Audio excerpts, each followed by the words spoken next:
Yashoeye Yashoeye, God bless you all, brothers and sisters. I'm doing this to help you with the end of the year, the new calendar, for those who want to know the real time. And this 12th month, for those of you who know a little bit about Hebrew, there's no Adar 2, there's only one, so the 13th month will be next year.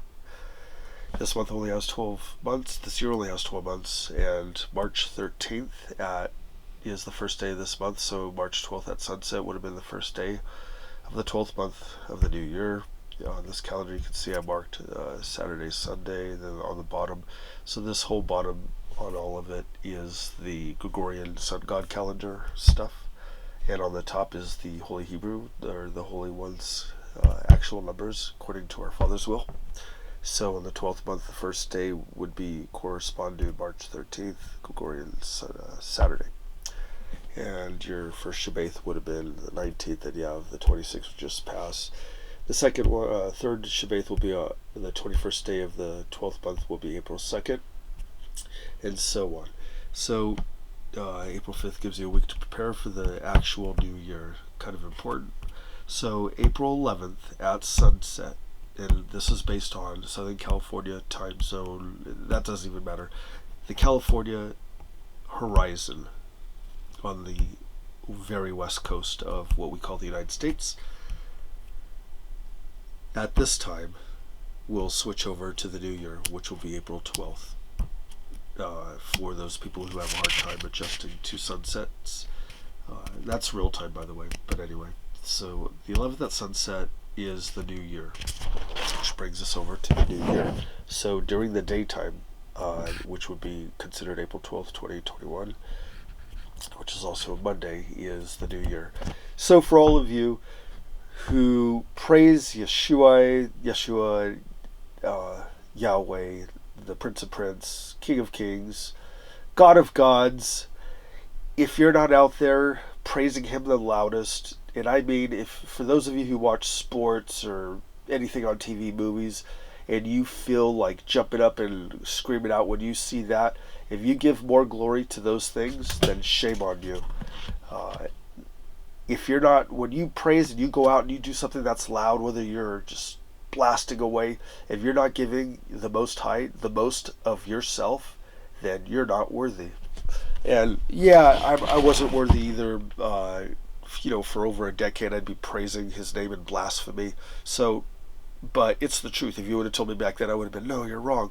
But it's the truth. So if you praise anything more than your creator, then you're like, what would you call it? Lukewarm. Yeah, the vomit of the earth. In all sincerity, and I say that with all full authority according to the word of Yashoeye. If you're not praising him the most and the highest, then I don't know. Maybe you shouldn't be praising him. Maybe you're one of those who. Well, I better stop that.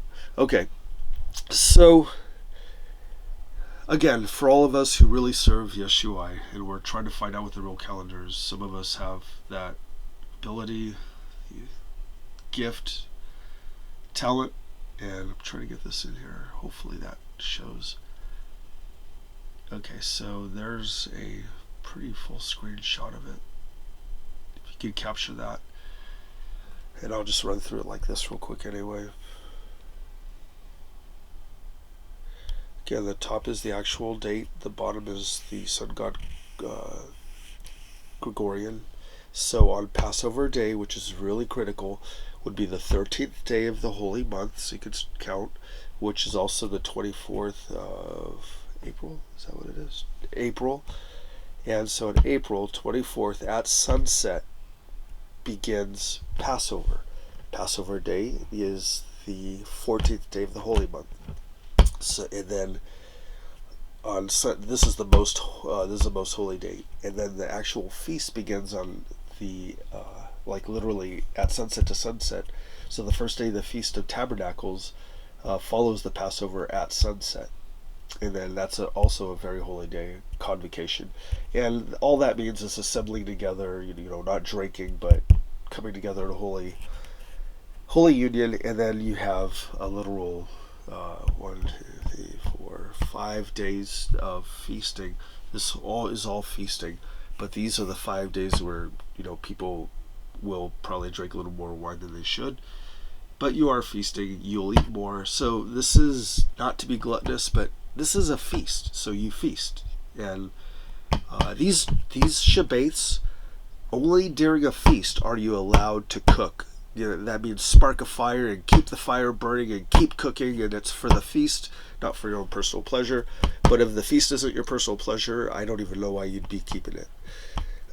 It's a glorious thing to keep the feast. The last day of the feast is very important. So on May 1st at sunset into May 2nd, this is a critical holy time.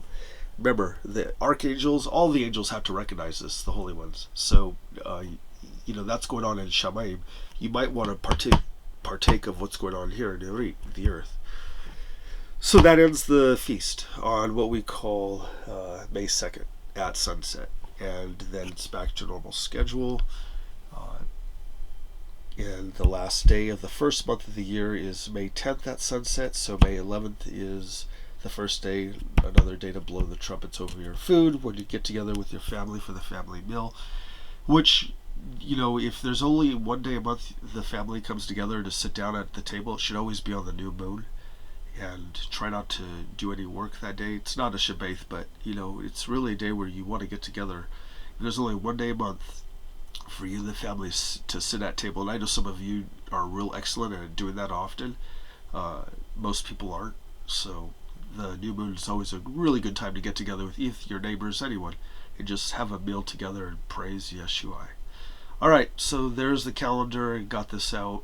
April 11th is the end of this cycle at sunset, and I have no idea because now begins the next year. And brothers and sisters, pretty soon it's almost going to be time to go home. So yeah, we're getting there. Yashoeye bless you all. God bless you all. I hope you make it.